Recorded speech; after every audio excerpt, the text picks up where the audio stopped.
Out of the Box continues on Q1043. Welcome, Joe. Hey, welcome. Good to see you again. And thank you. Please tell us the title of the new album, because you probably say it better than I did. Well, I don't know. I've heard some people say it nice. It's actually Professor Satriani and the Mysterian of Rock. All right, now you got to tell us like how you came up with this title and it's a mashup of song titles on the record. I was looking for, I think there's always that one hope that you've got this one great song on the record that for some reason it embodies the spirit of the entire record. But I really didn't. Every song was going in some different direction.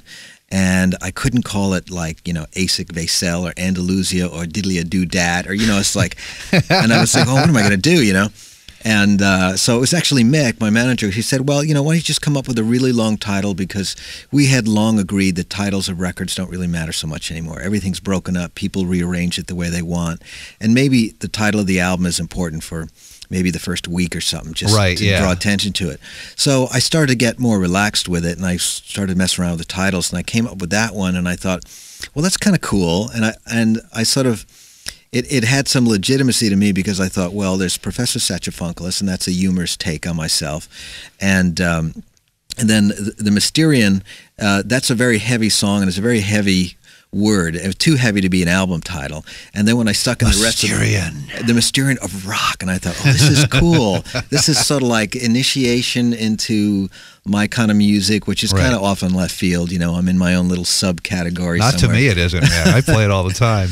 Well, so and I thought, it's got a good sense of humor to it, and it's hard to pronounce. So there you go. Well, so is there a theme to this record, or is it just like, let me just expression, call it this? And it's expression. That was the I keep trying to push the envelope there as far as I can go, and sometimes it leads you down a really a sweet path, with songs like Come On Baby or Out of the Sunrise that are kind of subtle and pretty, and sometimes it means you got to take 7 to 8 minutes and just jam with the guys to get your point across, and other times it's a little bit of a sense of humor, and a wink with like, I just want to rock, it's not to be taken too seriously. Well, I want to talk about that song, because that is sort of like the first single, I guess, and you have a really kind of funny video for that song. I saw it on your website. It's on YouTube and everything like that. But talk about that song and what it means, and where you got the idea for the robot and everything. It just popped into my head like a silly idea, like if there was a robot on the loose and you didn't want to imagine it would be, there would be dire consequences. I figured, what would be humorous consequences or just good times, So I thought, well, he's wandering through the city. He comes across a park, and there's a small rock concert going on. And he goes up to everyone and he says, what is your purpose? Because he doesn't understand what's happening. And they start to yell back at him, I just want to rock, and that's why they're there. And then he slowly starts to get in touch with his human side, so you have to buy into that. Right, the robot would have one. And then he starts to say, I want to rock, I want to rock, I want to learn how to rock with you. And then he rips out a crazy guitar solo. So. Why did I think of Mr. Bill for some reason when I was watching your video? It just reminded me of Mr. Bill from the old Saturday Night Live bit a little bit. The little sort of mini movie we have was done by a good friend of mine, Ned Evett. He's a fretless guitar player, amazing player. And I've known him for years. He's been on tour with us here in Europe many times. And he started to make these little road movies called Roadbot, and we would invariably be in them because he'd be making them backstage and on the tour bus and stuff. And so after I wrote this song, I was thinking, well, you could make a really silly video where you really try to rock out and pose and everything, and I thought, I'm not going to do that. I wouldn't get caught dead doing that. Well, yeah, you've made a lot of videos that are sort of like your standard type video anyway. So in the old days, the old MTV videos. So I thought, no, this has got to be funny, but it's got to have a weird twist to it. And part of the theme of Ned's movies is a sort of metaphysical detachment that his little robot has as he's talking to the viewer about his creator, Ned Evett. So I called him up and I said, why don't we do one where, you just write it however you want, just show up my house and we'll film for a couple of days and we'll just see what happens. And but it's the same idea, except it's Satchbot. Satchbot. That is his name. Okay. Yeah, and he talks to, you've seen the film, so he talks to the viewer and describes his creator, me, and his wish to go on tour with us. Well, you can check it out on Joe's website. But a tour of guitar centers is what you're sort of doing right now. Yeah. And what is happening at the Guitar Center, and what are you doing? I know you're talking and playing, or I'm talking, playing, signing. Yeah, it's a cool thing to have happen because, not only do I make records, but I design gear and I have a partnership with many companies. So I have this relationship with retail and especially with Guitar Center, a great line of stores and a place that I spend a lot of time in, obviously, being a guitar geek all the time. And so it's just one of those moments where I've got about a week and a half before rehearsals for the tour. And we have new guitars coming out on Ibanez. We have a new pedal coming out. I heard about Vox. the new pedal, the Vox pedal. Right. Yeah. We have straps from D'Addario. We have pickups from DiMarzio. We have the new microphones from CAD, and they all got together and said, "Let's hit the road," And so it's 12 or 13 of these in a row. And we started in Boston last night. And, awesome. Yeah, so I get to play for about 30 minutes, and it's really cool because I've got these background tracks, and it's like doing a gig where you can really hear everything. Well, you did this for us the last time you came to the station. Yes, that's right. On the last album, and it blew everybody away. It's a lot of fun, actually.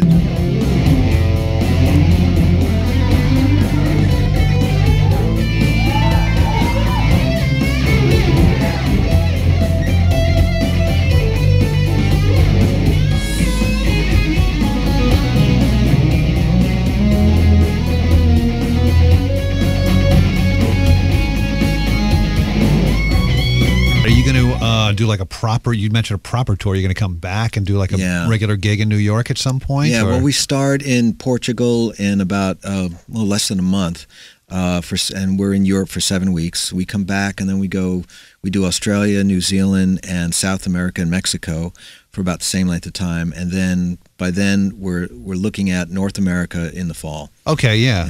You try and hit Europe in the summer, right? Well, but not too late. The last couple of years, it's been right in the middle of the summer, and it's like, we did shows in Spain where it was 110 degrees at midnight. Oh, yeah, you told me that. It was so hot. It does get hot there. So we figured let's go a little bit earlier this time. New and different bass player on this tour than previous tours? Yes. Or some guy you've worked with before? Yeah, Brad Russell, who may be listening right now. He lives right here in the city. And shout out to Brad. And he's a crazy bass player, really amazing. And we're so lucky that we bumped into him because I had never thought about him before, although he'd been working around me in the Bay Area on the West Coast. And I know his brother, Kevin, a great guitar player. And so it was perfect timing. He was available, and we got together with him about a month ago, and it was great. So. Hey, talk about this song that opens up the CD. I think you touched on it before, Mysterion. Mysterion, yeah. Mysterion. Well, I wrote this song on the piano, and it was really, originally I think I called it It's a Mystery.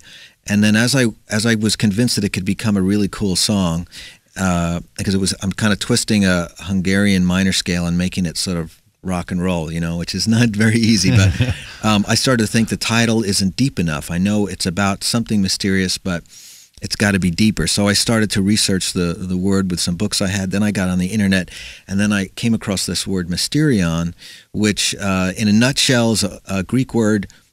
Goes 2,000 years ago. It was used to cast aspersion on false prophets wandering around the streets of Greece. And about that time, the apostle St. Paul wanders into Greece to spread the new word, and he takes the word and he uses it in the opposite way. He puts a new spin on it that's positive, that says you can only understand these words if you're touched by the Mysterion. You need sort of a divine touch, And I just thought it was so cool that someone would do that, take a word that means something negative and say, I'm going to take that word and use it for something positive for my cause. And I thought in a funny way, I'm very often in that position where, I play instrumental rock and roll. A lot of people don't know what that is, or they listen to it and they go, where are the vocals, or what's going on, And in a way, I could see my fans saying, no, you have to get into it. And once you really get into it, then you'll understand it, So I found a way where the word meant a lot to me just from the power that it had, and also